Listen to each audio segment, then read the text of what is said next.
Tairone, da componente curricular física, apresentando aqui uma sequência de aulas para aplicação do produto educacional circuito de rede elétrica para o ensino das leis de Kirchhoff.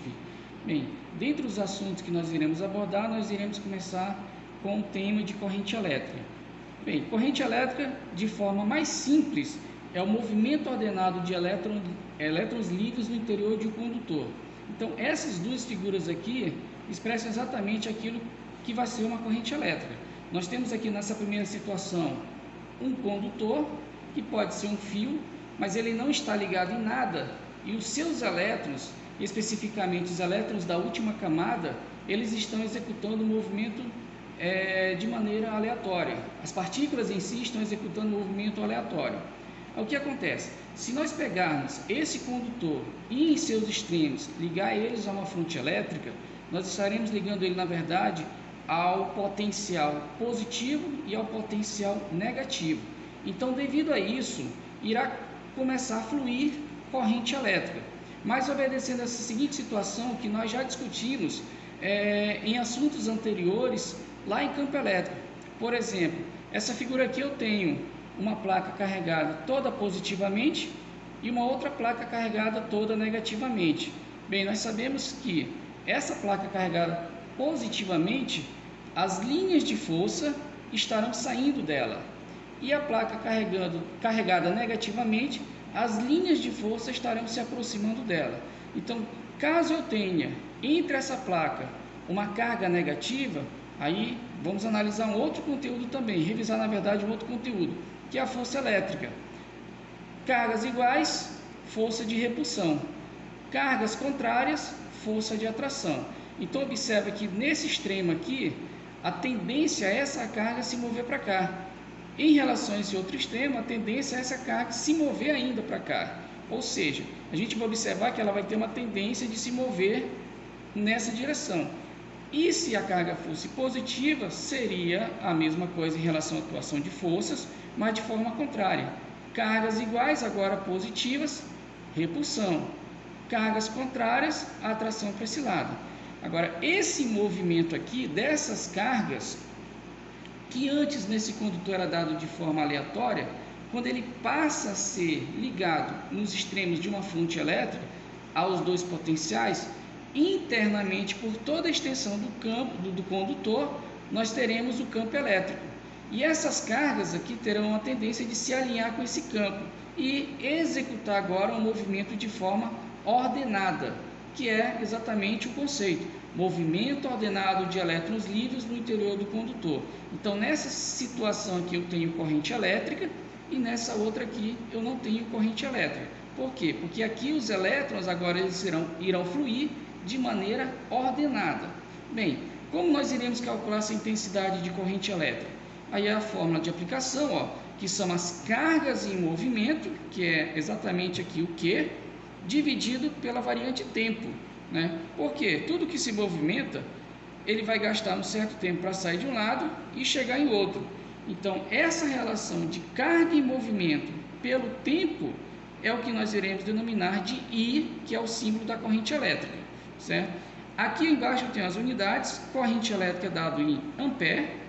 Carga, nós já sabemos que ela é dada em coulomb, e a unidade de tempo no sistema internacional é o segundo. Então, corrente é igual a quantidade de carga dividido pelo tempo.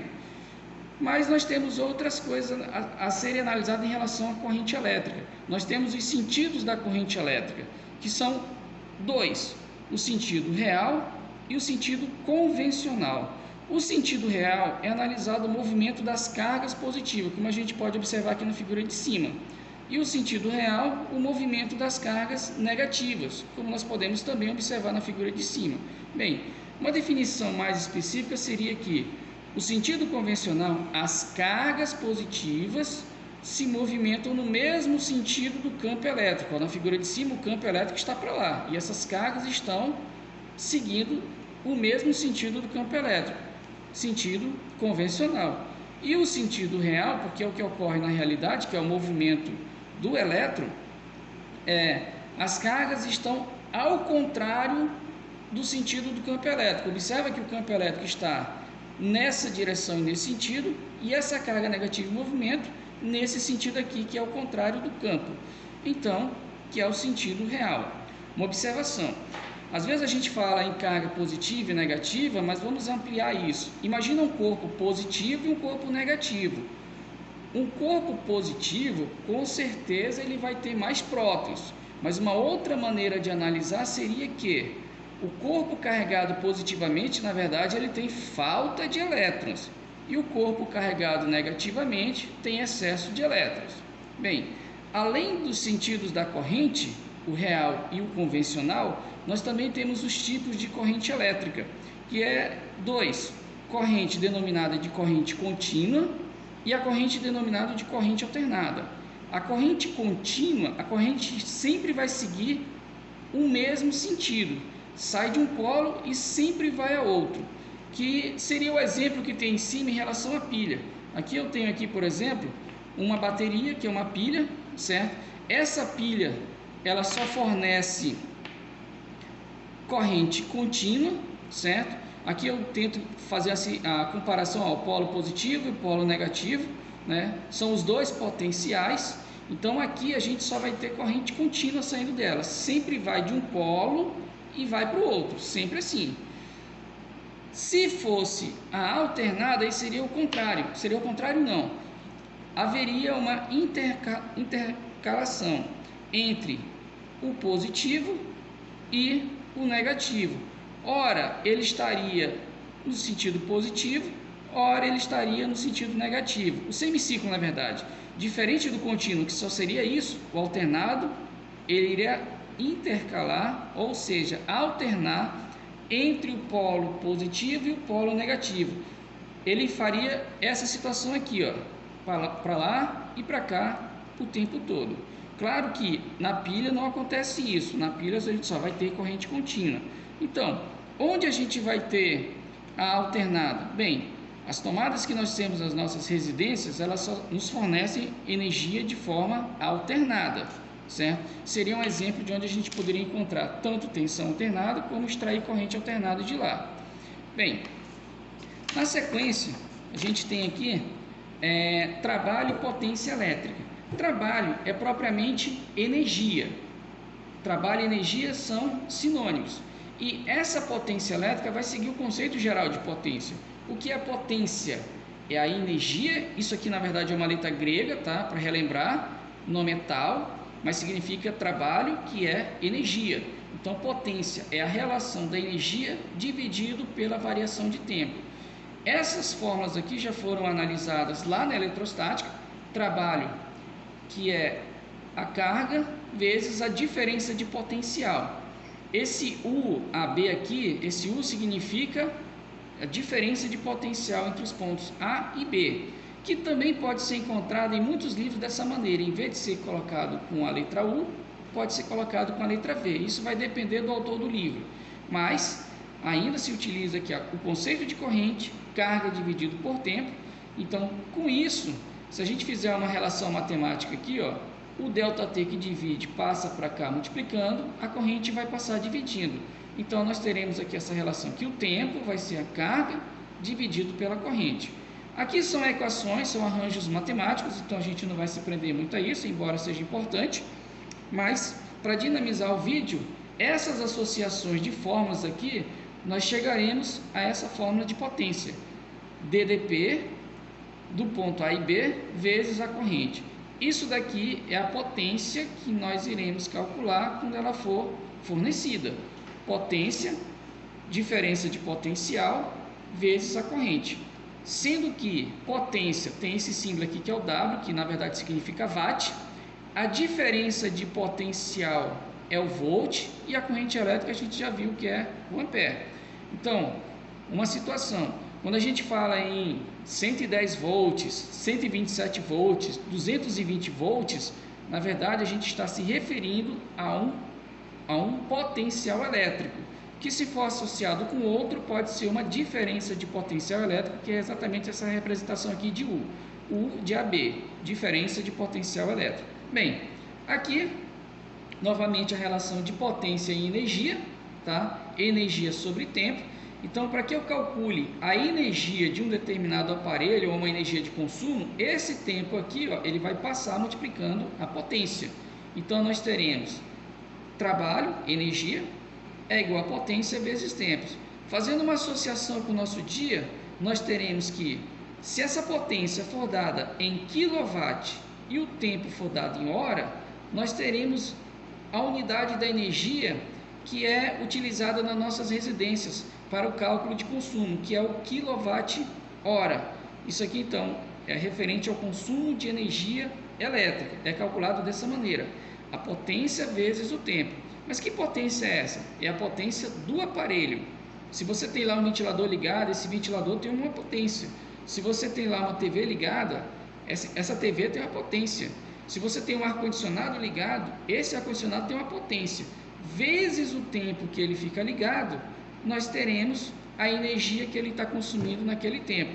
Tá? Bem, os aparelhos em si, eles também possuem resistência elétrica. E aqui a gente vai fazer uma associação com algo chamado de primeira lei de Ohm. Bem, então o que é resistência elétrica?